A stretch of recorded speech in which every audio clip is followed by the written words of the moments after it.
Hello दोस्तों, क्या हाल चाल। बढ़िया सब। आई होप आप लोग ठीक होंगे, स्वस्थ होंगे और आपकी तैयारी बेहतर तरीके से चल रही होगी।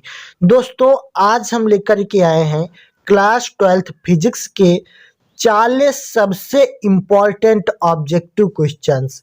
मतलब कि 40 सबसे ज्यादा पूछे जाने वाले बहुविकल्पीय प्रश्न आज के क्लास में हम लोग देखेंगे। दोस्तों, ये जो 40 ऑब्जेक्टिव क्वेश्चंस हैं, अगर आप लोग तैयार कर लेंगे, ठीक है, तो इससे बाहर आपको एक भी क्वेश्चन नहीं मिलेगा। ठीक है, जितना मैं बताने वाला हूँ इसी में से आपको पेपर में मिलेंगे। ठीक, अगर बाहर से आ गया तो चैनल को अनसब्सक्राइब कर देना। ठीक है, क्योंकि 4 साल का एक्सपीरियंस है, जितना मैं बताऊंगा इसी में से पूरा पेपर फंसने वाला है। तो चलिए स्टार्ट करते हैं। अगर आप लोग चैनल पर नए हो तो सब्सक्राइब कर लीजिएगा और वीडियो को एक लाइक तो जरूर करना है। ठीक है, बहुत सारी मेहनत करके आपके लिए इम्पोर्टेंट क्वेश्चन ढूंढ कर लाते हैं, तो आप एक लाइक तो कर ही सकते हैं। तो चलिए इन 40 ऑब्जेक्टिव क्वेश्चंस को धुआं कर देते हैं एक साथ मिलकर, और आपको लास्ट में ये भी बताना है कि आपका स्कोर कितना रहा, यानी 40 में से आपको कितने आते हैं। ठीक है, तो आपको जो भी क्वेश्चन आता है उसका जवाब कमेंट बॉक्स में लिखते हुए चलना है। तो चलिए अब यहाँ से स्टार्ट करते हैं हम पहले प्रश्न से। तो ये रहा आपके सामने क्वेश्चन दिया गया है कि वैद्युत क्षेत्र की तीव्रता का मात्रक होता है। तो दोस्तों, आपको पहले आसान सवाल मिलेंगे और उसके बाद में आपको कठिन से कठिन सवाल और इम्पोर्टेंट सवाल मिलने वाले हैं। तो चलिए पहला क्वेश्चन देखते हैं। दिया गया है कि वैद्युत क्षेत्र की तीव्रता का मात्रक होता है। तो आपके ऑप्शंस 4 दिए गए हैं, न्यूटन बटे मीटर, कूलाम बटे न्यूटन या न्यूटन बटे कूलाम, और ऑप्शन डी जूल बटे न्यूटन। तो यहाँ पर वैद्युत क्षेत्र की तीव्रता क्या होती है पहले वो समझिए। वैद्युत क्षेत्र की तीव्रता ई बराबर होता है एफ अपान क्यू नॉट। ठीक है, तो ये होती है वैद्युत क्षेत्र की तीव्रता, यानी एफ होता है बल का मात्रक न्यूटन, और क्यू होता है कूलाम, तो इसका मात्रक हो गया कूलाम। तो यहाँ से आपका ऑप्शन नंबर सी हो जाएगा न्यूटन बटे कूलाम। समझ में आया? नहीं आया फिर से देखिए। वैद्युत क्षेत्र की तीव्रता ई बराबर एफ अपान क्यू नॉट होती है। ठीक है, एफ है बल का मात्रक न्यूटन, और क्यू होता है आवेश का मात्रक कूलाम। तो यहाँ से वैद्युत क्षेत्र की तीव्रता का मात्रक हो जाएगा न्यूटन बटे कूलाम। ठीक है, यहाँ तक बात क्लियर हुई?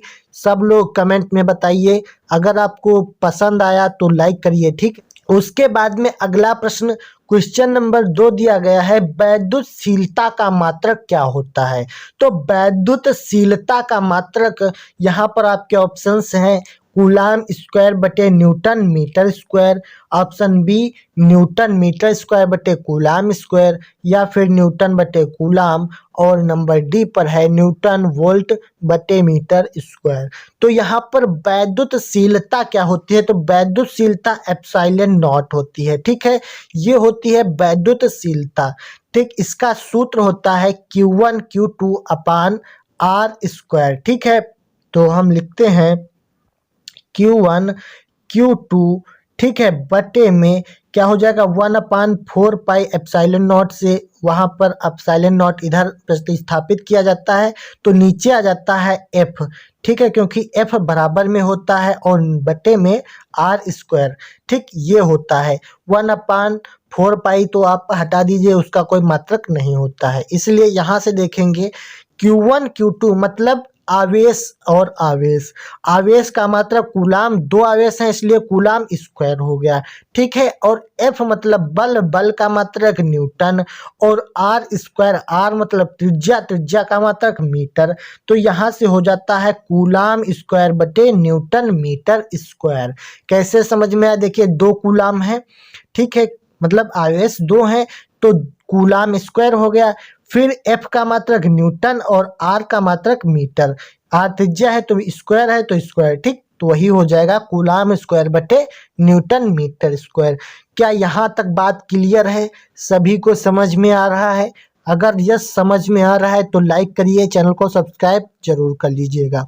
उसके बाद में बढ़ते हैं अपने अगले प्रश्न की तरफ।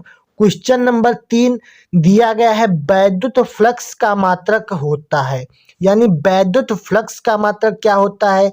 यहाँ पर आपके ऑप्शंस हैं weber, option number B volt बटे metre, option number C volt metre और option number D none of these. ठीक है, तो यहाँ पर वैद्युत फ्लक्स का मात्रक होता है वोल्ट मीटर। ठीक है, तो आपका option number C volt metre वैद्युत फ्लक्स का मात्रक हो जाएगा। ठीक है, उसके बाद में आगे बढ़ते हैं। अगला प्रश्न दिया गया है वैद्युत धारा J तथा अपवहन वेग Vd में संबंध है। क्या यहाँ तक बात आपकी क्लियर हुई? अगर ऊपर वाले सारे क्वेश्चन समझ में आए हैं तो आप नीचे बढ़ सकते हैं।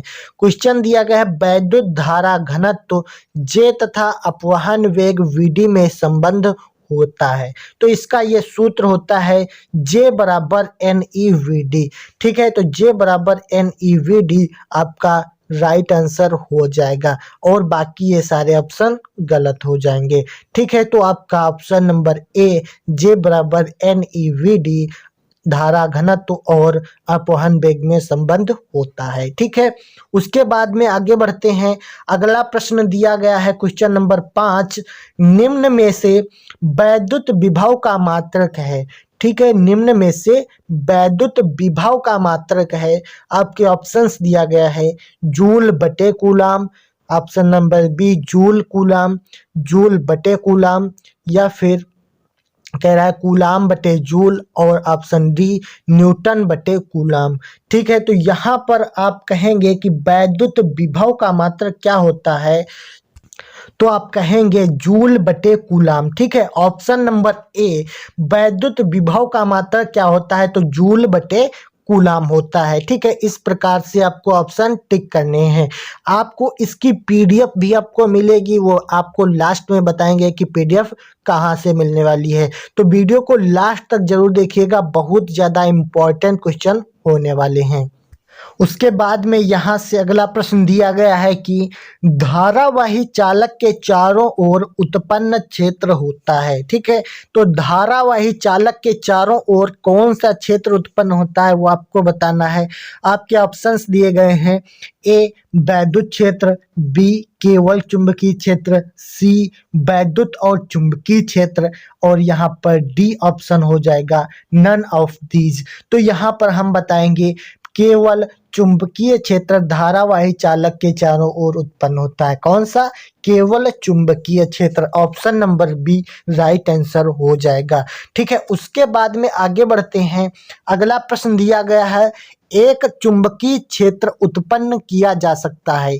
एक चुंबकीय क्षेत्र किसके द्वारा उत्पन्न किया जा सकता है, तो आप बताएंगे केवल गतिमान आवेश के द्वारा, ऑप्शन नंबर बी। यहाँ पर आपके और भी ऑप्शन दिए गए हैं, लेकिन आपको सिर्फ गतिमान आवेश ही टिक करना होता है, क्योंकि एक चुंबकीय क्षेत्र जो होता है वो केवल गतिमान आवेश के द्वारा ही उत्पन्न किया जाता है। ठीक है, उसके बाद में यहाँ से अगला प्रश्न दिया गया है चुंबकीय क्षेत्र का मात्रक है। दोस्तों बहुत ही ज़्यादा इम्पोर्टेंट क्वेश्चन है, चुंबकीय क्षेत्र का मात्रक, इस पर इम्पोर्टेंट लगाइए और इसको अभी के अभी क्लियर कर लीजिए। दोस्तों चुंबकीय क्षेत्र का मात्रक क्या होता है, तो हम कहेंगे वेबर प्रति मीटर स्क्वायर। क्या होता है? वेबर प्रति मीटर स्क्वायर। तो चुंबकीय क्षेत्र का मात्रक वेबर प्रति मीटर स्क्वायर होता है। ठीक है, बाकी सारे ऑप्शन गलत हो जाएंगे।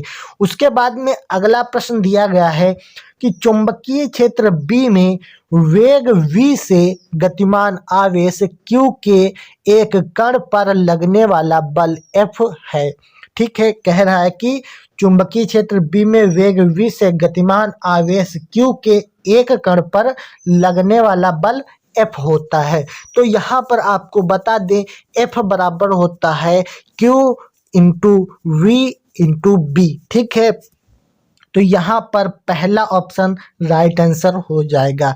F बराबर यहाँ पर F बराबर होता है क्यू वी बी। ठीक है, तो ये वाला ऑप्शन आपका राइट हो जाएगा। ये सारे ऑप्शन आपको गलत दिए गए हैं, तो आपको याद रखना है एक कण पर जो बल लगता है उसमें हम लिखते हैं F बराबर क्यू वी बी। ठीक है, तो ये ऑप्शन सही हो जाएगा।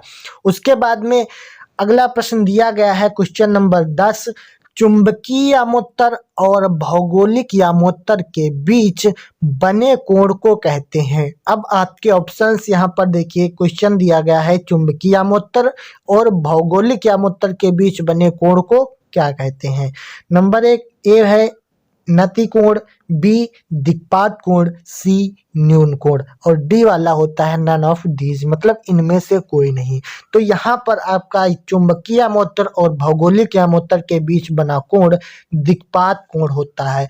ऑप्शन नंबर बी दिक्पात कोण राइट आंसर हो जाएगा। ठीक है, इसी प्रकार से आगे लगाते हुए चलेंगे।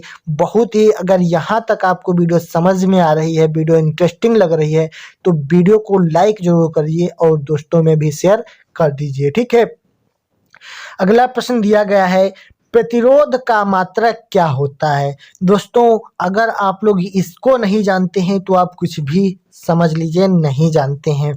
प्रतिरोध का मात्रक ओम होता है, बच्चा बच्चा जानता है क्योंकि इसको हम क्लास 10th से ही पढ़ते हुए आ रहे हैं। तो प्रतिरोध का मात्रक ओम हो जाएगा।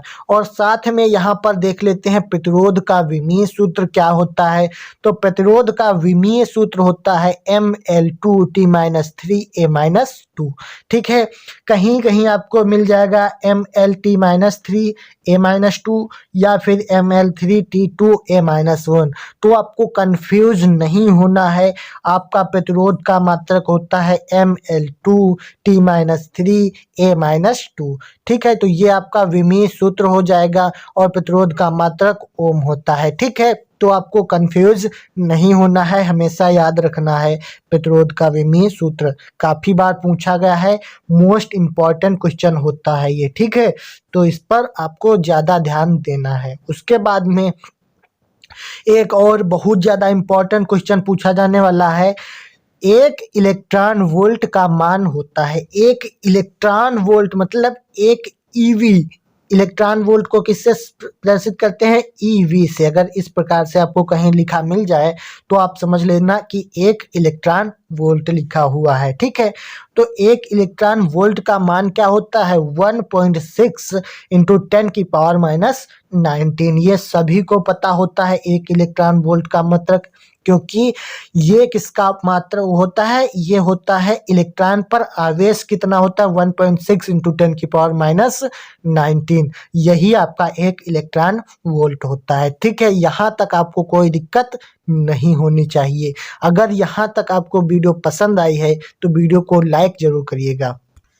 तो सभी लोग बताएंगे कि यहाँ तक बात आपको समझ में आ रही है, क्वेश्चन समझ में आ रहे हैं कि नहीं। अगर आ रहे हैं तो थम्स अप करके आप लोग बताएंगे, कमेंट बॉक्स भर जाना चाहिए, आज इतनी इम्पोर्टेंट वीडियो हो रही है। उसके बाद में अगला प्रश्न दिया गया है, लेंज के नियम को अन्य किस नाम से जानते हैं। दोस्तों लेंज का नियम, इसको क्या कहते हैं आपको कई बार मैंने बताया है। ठीक है, तो लेंज का नियम आपके ऑप्शन दिए गए हैं, ऊर्जा संरक्षण का नियम है, वेग संरक्षण का नियम है, या फिर धारा संरक्षण का नियम है। तो आप बताएंगे कि लेंज का नियम जो होता है ऊर्जा संरक्षण का नियम होता है। आपका ऑप्शन नंबर ए ऊर्जा संरक्षण का नियम होता है। ठीक है, अगर आपसे पूछ ले लेंज का नियम अन्य किस नाम से जाना जाता है तो आप कहेंगे ऊर्जा संरक्षण के नियम से। ठीक है, तो यहाँ तक बात क्लियर हो गई होगी। अब बढ़ते हैं अपने अगले प्रश्न की तरफ।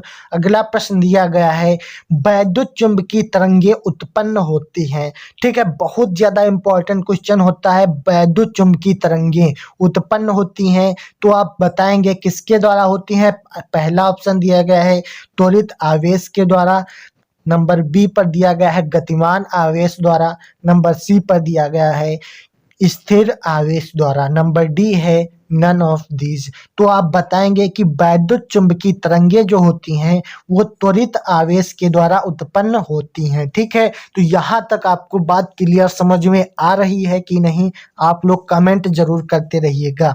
ठीक है, वैद्युत चुंबकीय तरंग उत्पन्न होती है किसके द्वारा, तो त्वरित आवेश के द्वारा उत्पन्न होती है। ठीक है, यहाँ तक बात क्लियर हो चुकी है। उसके बाद में आगे बढ़ते हैं। अगला प्रश्न दिया गया है, वैद्युत चुंबकीय तरंगों की प्रकृति होती है। ठीक है, तो वैद्युत चुंबकीय तरंगों की प्रकृति हमेशा कैसी रहती है, आपके ऑप्शन दिए गए हैं, अनुप्रस्थ रहती है, अनुदैर्ध्य होती है या जटिल होती है। तो आपको बताना है कि वैद्युत चुंबकीय तरंगों की प्रकृति आपकी अनुप्रस्थ होती है। ऑप्शन नंबर ए अनुप्रस्थ होती है। ठीक है, तो यहाँ तक आपको क्लियर समझ में आ गया होगा, वैद्युत चुंबकीय तरंगों की प्रकृति अनुप्रस्थ होती है। ठीक है, उसके बाद में अगला प्रश्न दिया गया है, निम्न में से चुंबकीय तरंग नहीं है। निम्न में से चुंबकीय तरंग नहीं है अगर आपसे पूछा जाएगा तो बीटा किरणें ये आपकी चुंबकीय तरंग होती है, गामा किरणें चुंबकीय तरंग होती है, और आपका अल्फा किरणें जो है वो चुंबकीय तरंग नहीं होती है। क्योंकि यहाँ पर पूछ रहा है कि निम्न में से चुंबकीय तरंग नहीं है, तो अल्फा किरणें, आपका ऑप्शन नंबर बी, अल्फा किरणें आपकी चुंबकीय तरंग नहीं होती हैं। ठीक है, अगर पूछ ले कि निम्न में से कौन सी चुंबकीय तरंग है, तो आप बताएंगे बीटा किरणें, गामा किरणें, ये दोनों किरणें चुंबकीय तरंग होती हैं। ठीक है, तो उसके बाद में अल्फा किरणें चुंबकीय तरंग नहीं होती है। उसके बाद में अगला प्रश्न दिया गया है, बहुत ही ज़्यादा इम्पोर्टेंट है, इस पर इम्पोर्टेंट आप लगा लीजिए। ठीक है, क्वेश्चन नंबर 18 दिया गया है, वैद्युत धारिता का मात्रक कौन सा है। वैद्युत धारिता का मात्रक कौन सा है दोस्तों, बहुत ही ज़्यादा इम्पोर्टेंट क्वेश्चन है।